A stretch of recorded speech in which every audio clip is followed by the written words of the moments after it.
ছবি আপনাদের সামনে তুলে ধরছি, দুটি ছবি তুলে ধরছি। একদিকে লেক টাউনে অর্থাৎ সুজিত বসুর বাড়ির ছবি, যেখানে ইডি উপস্থিত, আর অপরদিকে তাপস রায়ের বাড়ির ছবি বউবাজার, সেখানকার ছবি আপনাদের সামনে তুলে ধরছি। শুধু এবই মন্ত্রী নন, ইডি স্ক্যানারে আরও এক শাসক বিধায়ক। বউবাজারে তাপস রায়ের বাড়িতে এজেন্সি 105 নম্বর বিবি গাঙ্গুলি স্ট্রিটের এই বাড়িতে তল্লাশি অভিযানের এনফোর্সমেন্ট ডিরেক্টরেটের সেই ছবি আপনাদের সামনে তুলে ধরছি। তাপস রায়ের বাড়িতে ইডির অভিযান, আর অপরদিকে লেক টাউনে সুজিত বসুর বাড়িতে, রাজ্যের মন্ত্রী সুজিত বসুর বাড়িতেও এই মুহূর্তে ইডির অভিযান চলছে।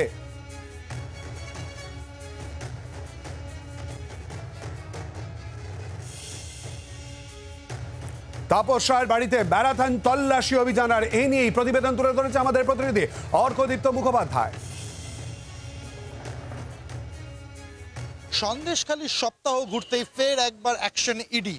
সকাল থেকেই কলকাতার বিভিন্ন জায়গায় ইডি হানা, এবং তার মধ্যে অন্যতম বউবাজারে বিবি গাঙ্গুলি স্ট্রিটে বরানগরের বিধায়ক তাপস রায়ের বাড়িতে ইডি আধিকারিকরা এক বিশাল কেন্দ্রীয় বাহিনী নিয়ে উপস্থিত হয়েছেন এবং তাপস রায়কে সকাল 6:45 থেকে জিজ্ঞাসাবাদ পর্ব শুরু করেছেন। ঘন্টার পর ঘন্টা কেটেছে এবং কি নিয়ে জিজ্ঞাসাবাদ পর্ব চলছে যতটুকু জানা যাচ্ছে ইডি সূত্র মারফত প্রাথমিকভাবে, সেটা হচ্ছে যে পুরো নিয়োগ দুর্নীতি মামলায় জিজ্ঞাসাবাদ করা হচ্ছে তাপস রায়কে, এবং বেশ কিছু নথিপত্র খতিয়ে দেখা হচ্ছে।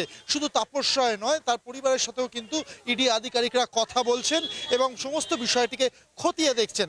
এবং এবং এই এই এই এই যে জিজ্ঞাসাবাদ পর্ব, সেটা কিন্তু দীর্ঘ থেকে দীর্ঘতর হচ্ছে, এবং যেটা সবচেয়ে উল্লেখযোগ্য তাৎপর্যপূর্ণ একটি বিষয়, সেটা হচ্ছে সন্দেশখালী ঘটনা থেকে শিক্ষা নিয়ে ইডি আধিকারিকরা কিন্তু আজকে যথেষ্ট প্রস্তুত হয়ে এসছেন, যথেষ্ট পরিমাণে ফোর্স নিয়ে এসছেন, এবং ফোর্সে কিন্তু হেলমেট থেকে চেস্ট গার্ড, সেখান থেকে ফাইবার রড, সব কিছু নিয়ে এসছেন, যাতে কোনো অনভিপ্রেত বা অপ্রীতিকর ঘটনার সম্মুখীন না হতে হয়, যা হয়েছিল ঠিক এক সপ্তাহ আগে সন্দেশখালীতে।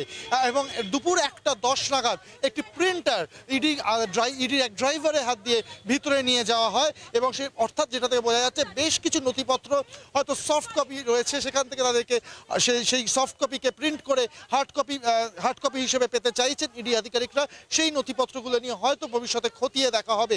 তো সব মিলে সকাল থেকেই কিন্তু রীতিমতো জমজমাট বা একটা চাপা উত্তেজনার পরিস্থিতি এই বউবাজারে তাপস রায়ের বাড়িতে। ক্যামেরায় তরুণের সাথে অর্কদীপ্ত, জি 24 ঘন্টা, কলকাতা।